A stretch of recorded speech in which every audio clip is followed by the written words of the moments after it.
This tutorial will show you how to sign into the Shoppers Drug Mart pharmacy services using the Shoppers Drug Mart mobile app.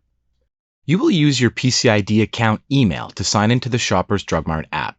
If you don't have a PCID account, you can create one in the Shoppers Drug Mart mobile app or by going to pcoptimum.com. Creating a new PCID is explained in a different video. You can use your PCID to sign in to all of the PC Optimum properties including Joe Fresh, PC Express, PC Optimum, and the Shoppers Drug Mart website and mobile app.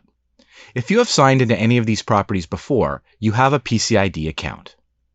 To sign into the app using your PCID, open the app and go to the main dashboard by tapping the Home icon at the bottom of the screen. Once there, you should see a card at the top of the screen with a button that says Sign In. Tap that button to begin the sign-in process. Use your PCID email and password to sign in on the next screen. Don't worry if you've forgotten your password. You can tap the Forgot Password link to reset it. Tap the Sign In button and you are now signed in to the Shoppers Drug Mart online account through the mobile app.